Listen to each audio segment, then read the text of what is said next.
Good afternoon, everybody, and welcome to Beyond Autism's Lunch and Learn series. If you are new here, then hello, it's lovely to have you guys. And if you have watched a couple of these before, then thank you so much for coming back. Before we get started, it would be really lovely for you to pop in the chat, whether you're a parent or a professional, whereabouts you're listening from, and if you are a professional, just what your job role is. Be quite nice to kind of see what our reach looks like and who's joined us today. So this is our 14th session of the series, and today we will be speaking about further resources and approaches for pathological demand avoidance, also known as PDA. We have a part 1 to this that we delivered last year. So if you haven't seen that, definitely go and check that out afterwards. I did deliver that as well. So definitely go and have a look at that. That was a little bit more sort of an introductory session on just what sort of PDA is and what it looks like.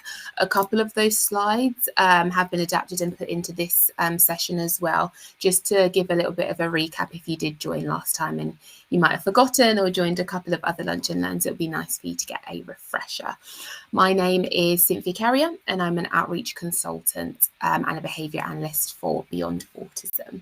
So we'll get cracking and get right into it. Let's move on. Okay.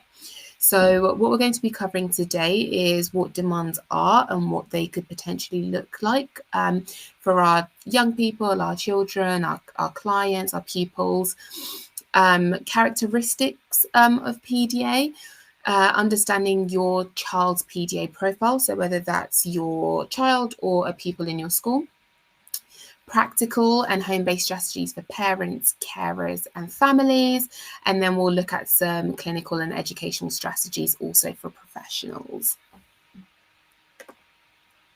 Okay, so just a little bit of a recap on what we spoke about in the last PDA session.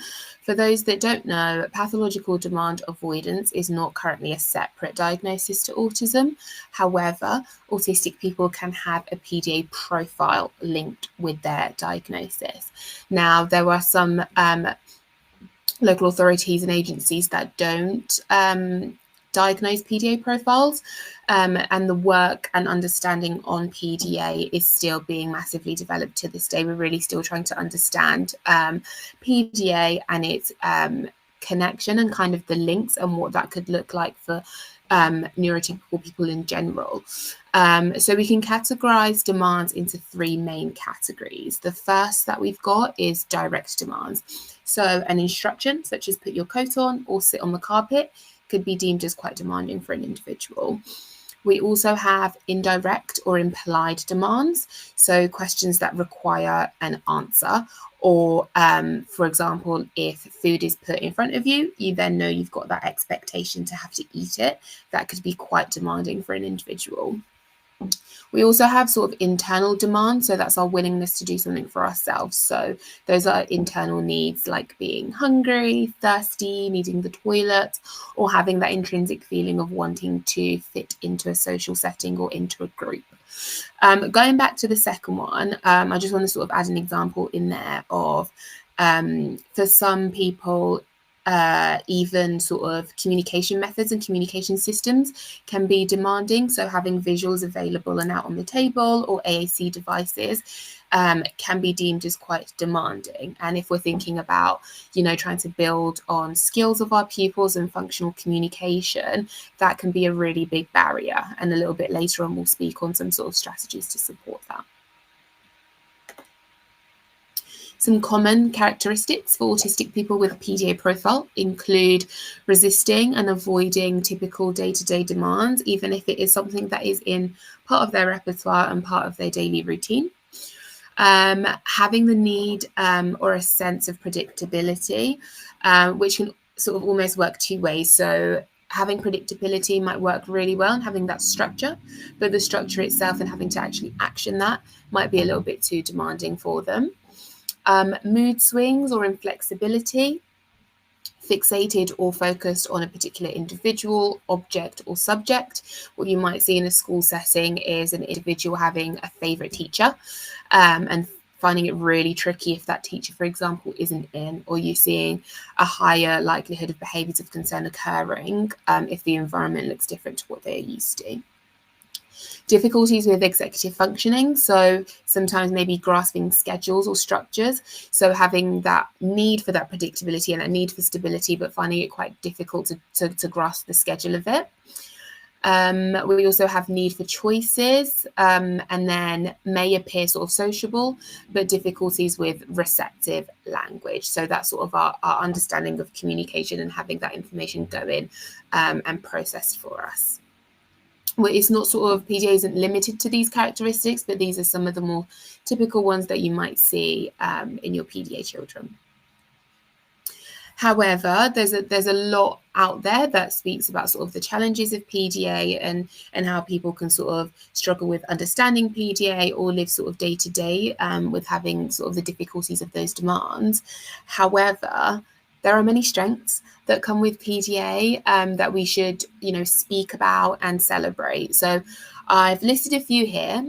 So we've got being really creative, compassionate, and being really caring.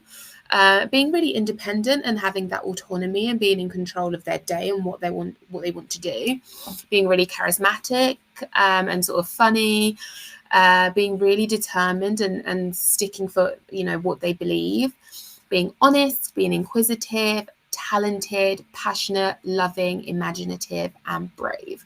And if you've got a pupil at the moment or a child at the moment with a PDA profile, or you suspect that they've got PDA, it can become really sort of overwhelming trying to understand those strategies that work better for them and how you can increase their quality of life. An activity that I've done with sort of staff teams in the past is, let's think about that child's strengths. They've got the PDA profile, but what makes them really special with that PDA profile, and how are they unique? How can we celebrate that? How can we promote that?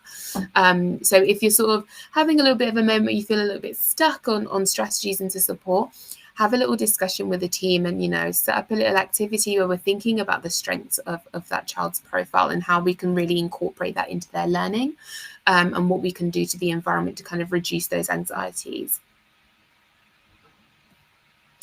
Now, sort of moving on, we'll spend some time thinking about practical and home-based strategies that parents and carers could potentially put in place to support a child with a PDA profile. So the following list of strategies aims to empower parents with practical tools to support PDA at home, reduce, hopefully, stress, and build positive relationships. So we'll be speaking about reducing daily battles, emotional regulation and co-regulation, building trust and connection, flexible routines and transitions, school and advocacy strategies, and also self-care for parents. So we'll jump right into it. So with reducing daily battles, what you want to think about here is sort of low demand and negotiation strategies. So thinking about your language adaptations with guidance from the person themselves on what language is most demanding versus what language is least demanding. If you're working with a pupil or it's your child, you will be aware of what some of those trigger languages and those trigger words are for that individual. So thinking about, if we're in sort of a negotiation battle, do we need to be saying those triggering words? How can we kind of adapt our language to make it a little bit more digestible for them? Also providing low demand spaces, again, with guidance from the individual on what is low demand for them. And you could also do this through observations and from just knowing the child. So is there a space in the house or in the school that we know is a safe space for them and they can retreat to if things get a little bit overwhelming? Also thinking about reframing requests, to options whilst keeping the autonomy for the individual. There's a young boy that I currently support, and if I do want to place a demand and make a request, I kind of address it to the environment and I don't address it to the child themselves, because that can be really overwhelming. He has kind of clicked onto that. So, I might need to change my strategy there. But sometimes it's just thinking creatively about how we can maybe place that demand and make that request, but with keeping autonomy for that individual. So if we place a demand and they say no, then thanking them for being really honest and speaking up and saying what they want, and maybe saying, I'll just come back at a later time. Asking open-ended questions can work really well, because you're limiting the likelihood of them just saying yes or no. If they are saying no, then maybe they can speak more a little bit about it and open up a little bit more, so you can get a little bit more from that child. Or if you've got a child that is non-vocal and you're using sort of visuals, offering choices and having that option out there for them rather than picking the choice for them. And then always agreeing on an exit strategy and spaces to opt out to. So if a session in a classroom environment becomes too demanding, where can they opt out to? Are we offering them something that they really like doing to reduce the likelihood of behaviours of concern occurring? Is it that we're going to have a change of face, and that's kind of the exit strategy? So yeah, really thinking about what you're doing day to day to reduce those daily battles, particularly if you've got children with a PDA profile where they have those internal battles already that they may or may not be able to communicate. Thinking about how we can reduce those external battles is a really important factor. Now moving on to co-regulation to self-regulation. A lot of you might be sort of familiar with this already. We're sort of slightly touching on sort of our zones of regulation. Younger children in particular will need support to regulate their emotions, as they may be a little bit too young to understand the really big feelings that they're feeling. This can also be true in older children, particularly during times of crisis. And the term that we like to use for this is co-regulation. Now we sort of have 6 kind of stages of co-regulation that I'll speak to you through. And the first is to complete a self-check-in. So are you in a space where you can provide a calm presence for the individual? So you've maybe placed a demand, or you've accidentally become a trigger for that child. Are you in a space where you're calm to be able to kind of cope with the situation? If not, potentially taking the steps to regulate yourself first if you are able to. Now, this can be a bit easier said than done, and sometimes you are in an environment where there is no opportunity to think about your own emotions, and you're almost sort of feel like you're fighting fires a little bit. And my advice that I've sort of given to people in that moment is kind of fake it till you make it. So you've got all this anxiety going on within yourself because you're trying to support. Externally, if you can kind of fake that calm presence, but keep it in your mind that you do need to kind of have that time afterwards to maybe self-reflect and take some time for yourself after this is sort of time of crisis is also really important. But if you are able to kind of take the steps to kind of regulate yourself first, and that might be change of face, then definitely do that.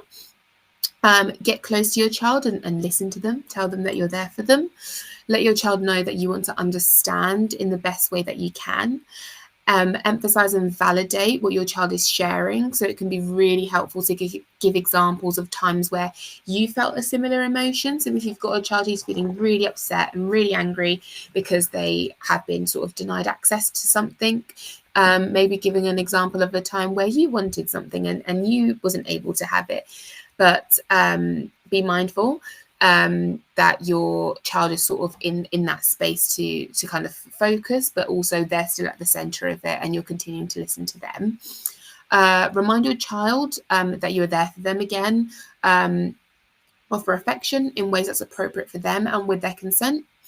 And then finally, ask if they would like to have space. Sometimes they just want time and space alone, and that's also okay if it is safe to do so. But then just reminding the child that you are still there for them. So it might be that they are in a room self-regulating, but you are stood just outside of the room, just keeping an eye on them to make sure that the environment is remaining safe for them. Then from learning to regulate emotions, that's a sort of skill that the child will develop and sort of understand ways to regulate themselves. And this sort of supports with, if we're thinking sort of mental health as a child gets older. So you want to look at those impulsive reactions and then think about an alternative. So We don't want to tell children that you can't be angry. We all get angry. It's very normal. It happens. So if you do have a child that might throw a puzzle piece on the floor, if it's not fitting and they're getting a little bit frustrated, what we want to do is, when they are in a calm space, so this is when they are happy, relaxed and engaged, this is your teaching opportunity. So we're practicing different strategies to help us feel calm. We're identifying what works for us. And then we're putting that into potentially a toolkit, which is almost like a bank of resources that you can pull from when your child is dysregulated. So what we want to do is to aid the child with this, and we can use the framework called Zones of Regulation. Now, on the Beyond Autism website, we do have a lot of resources that supports with zones of regulation in terms of understanding what it is, understanding how parents and professionals can support with zones of regulation. And we also have a bunch of downloadable resources if you do want to implement that. So definitely check that out after this webinar. This is what the zones of regulation kind of looks like. This is sort of usually put up in schools. So this visual might be familiar to a lot of children. But what we want to do is focus on collaboration. So we've got the 4 colours. I'll sort of give a quick example of a young boy that I did a piece of work with, and he found it really tricky to speak about his feelings, didn't like it. If you asked him how he was, he would always just say good, because he kind of worked out, if I say good, then there aren't going to be any follow-up questions and nobody's going to ask me anything else, which is very smart. But he really liked the outdoors. So we had an activity where I had 4 coloured cones, blue, green, yellow, red, and I gave scenarios. So he really liked Fortnite, and I know nothing about Fortnite. But what a scenario was, for example, how do you feel if you lose a game of Fortnite? And we were outside and he was running to all the different cones of how he would feel, of what zone he would be in based on those scenarios. And that was just a really lovely way for him to be introduced to zones of regulation and really be introduced to understanding his own emotions and what that means for him internally. Again, this is available on the Beyond Autism website and online for you to have a little bit of a deeper look at. Next, we've got building trust and connection, and we have a case study here. So Leo, which is a pseudonym, was diagnosed with autism at age 6. Leo's parents described him as controlling and emotionally unpredictable, particularly when faced with minor requests or transitions. Behaviour analysts worked with the family to help reduce perceived demands, enhancing autonomy and building safety and trust. So the key strategies included collaborating with Leo on his daily schedule, so using pictures and fun names for tasks. So we said toothbrush Basil as opposed to brush teeth on his daily schedule. We gave Leo control over when and how things happened, and really gave him that autonomy in his day, again within reason and within context. And then we also implemented one-on-one time with Leo and a parent when he sort of picked what activity he wanted to do with them, and he kind of led the play in a very non-demanding context. So again, he had that autonomy and had that control. And that worked really well for him, and he was able to kind of build trust and connection with his parents, because he knows that in those contexts they listen to me, and if I want to play this game, then they are open and willing to play this game with me. So again, thinking back to that first point, very low demand. We then also need to think about flexible routines and transitions. So a PDA friendly day. Now, for some PDA children, this might not work. But thinking about those low pressure mornings, so avoiding strict routines and aiming for rhythm rather than structure. So if you've got a child who finds, breakfast might be very demanding for them, or going downstairs when they wake up in the morning, you could sort of script and say, I wonder if we have chocolate spread downstairs. And again, it's thinking about that language, and you will know, as parents, you will know your children best, and you'll kind of know what those keywords are and what those scripts look like. For some children, they really like that routine and structure, and they want things done at a set time, which is also okay. Indirect language, so attempting more indirect sentence structures. For example, some people wear socks on really cold days. Let's check what the weather is like today. If putting socks on, for example, is really demanding for that child. incorporating special interests, whatever they are really into at that time, whatever they find really fun and engaging, really incorporating that into the activities as jumping points for conversation and activity. Offering choices and control, so empowering the individual to choose what, when, and how, again within context. So if they've got a piece of literacy work that they need to complete, it might be that we've got, a now, next board, and they get to choose at what point that they're going to do that literacy work. Again, it has to be within the remit of what's appropriate for that context. Keeping the environment calm is the final point here. So really reducing that sensory overload and emotional tension.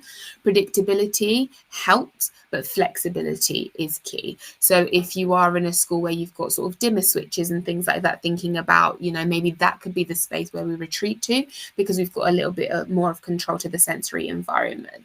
If you've got pupils that have a sort of more general sensory sort of profile or a sensory diet, thinking about how we can incorporate that as well into the routine. Definitely speaking to OT and speech and language therapists if your child has access to those services, as they may be able to kind of help in terms of how we're communicating and how we're reducing those sort of daily day-to-day demands. Now we've got the sort of last bit with schools and advocacy, so working with educators. So as parents, carers, and families, really knowing your rights and keeping communication really open between the network. Sometimes, we do see relationships kind of break down between school and home or other professionals.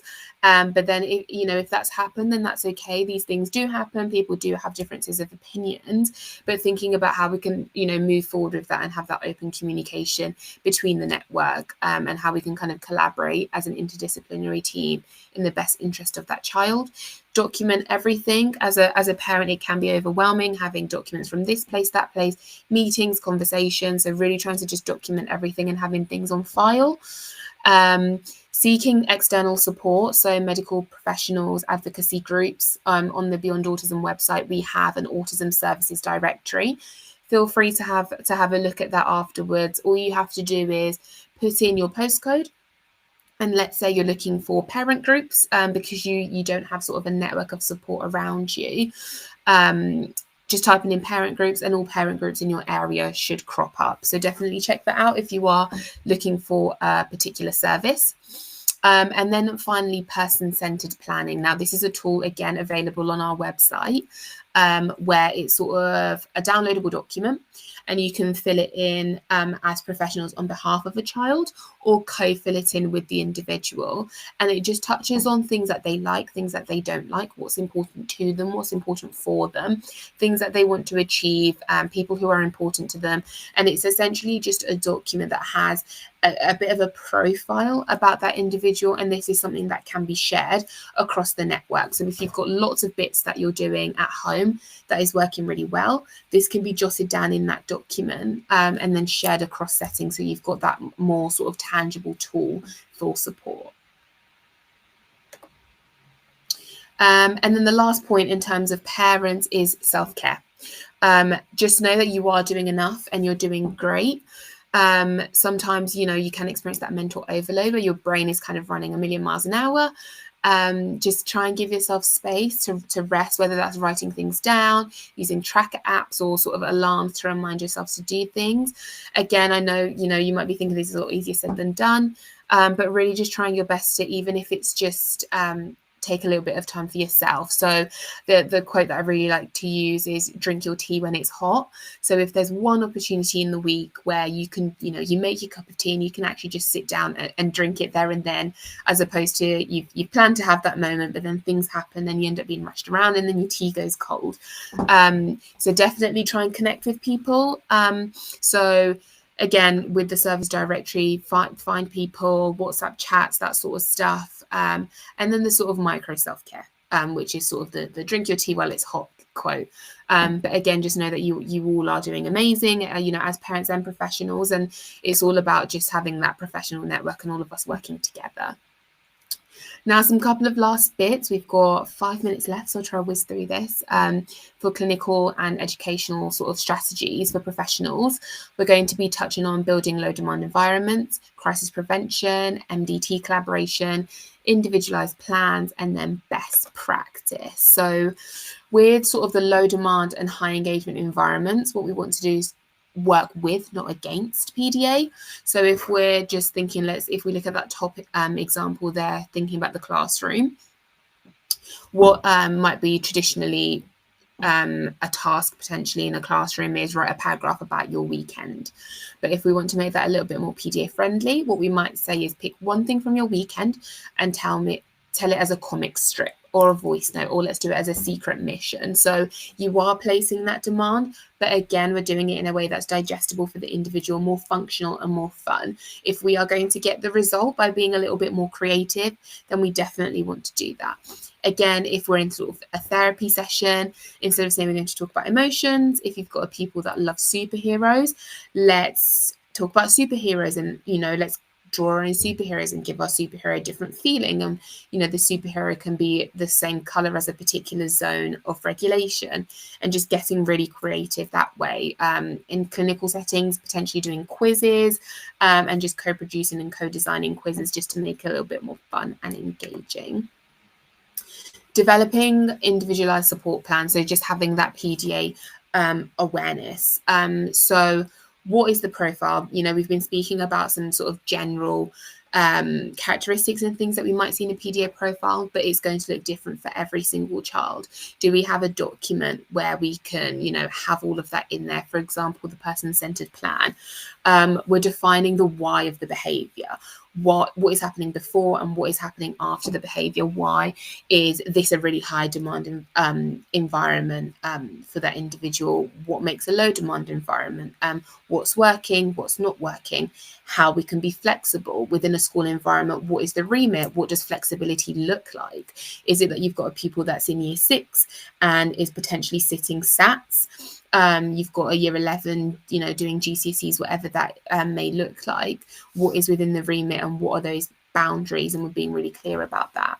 Always thinking about your co-regulation strategies and just emphasizing on connection over correction. So we're just building that network and we're really trying to understand the individual. Thinking about trauma-informed care. We won't go into this sort of too much, but hopefully every child that you're supporting has sort of this sort of plan and you've got that history. I think really understanding, skipped, my apologies. Thinking about the history of that child. So it might be, we're looking at what those warning signs are for that child. Is it that they withdraw and before you see a behavior of concern? What does it look like when they are in times of crisis? And what does that recovery look like? So again, it's, speaking to parents and understanding, has there been a difficult period of time at home? But that might filter through into that child's behavior in school. So again, we're thinking about the sort of contingency. We're looking at everything as a sequence, what's happening before, what's happening during, and what's happening after. And what we want to do is, establish all our proactive strategies to reduce the likelihood of that behavior occurring again in the future. Again, we've touched on this already a little bit, but the interdisciplinary networking team. So as a professional, thinking about what's going to work best for the network.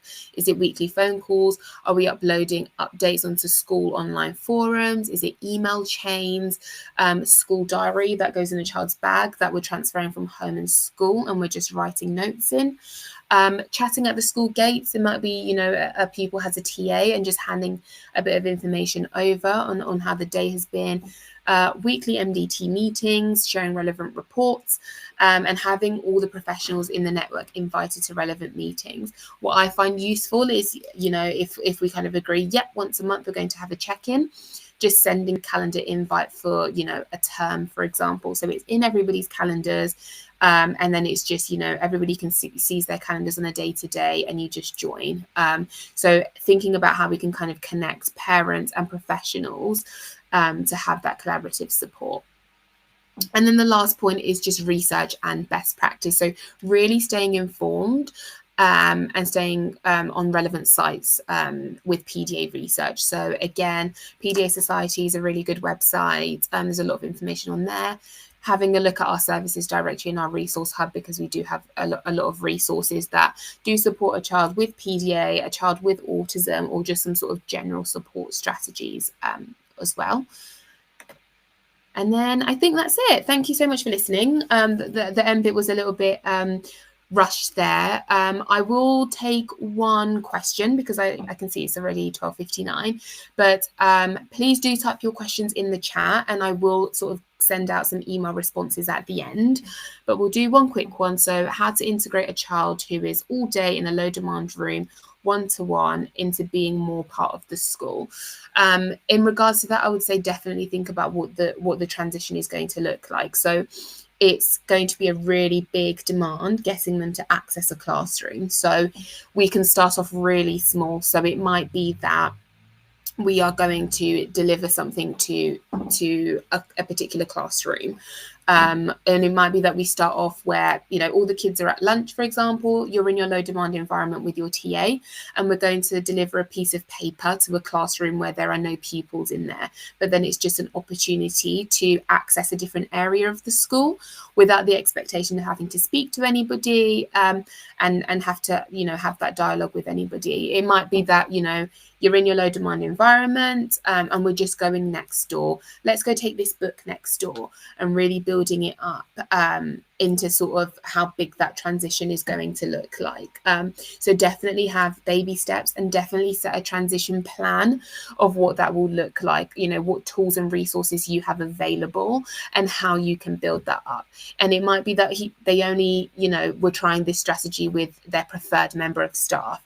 We have lots of reinforcers that we have available. Does the child like bubbles? It might be that we're blowing bubbles down the corridor and then we're blowing bubbles back because, you know, we want them to just access one corridor a little bit more frequently. It might be that we drop a pen as we're walking into a room and, you know, oh, help me pick up the pen. So just making it very naturalistic sometimes is best because it doesn't feel like a demand and it doesn't feel necessarily like a really big task. But I see your question here. I can pop some strategies in an email for you, but definitely do pop down your questions.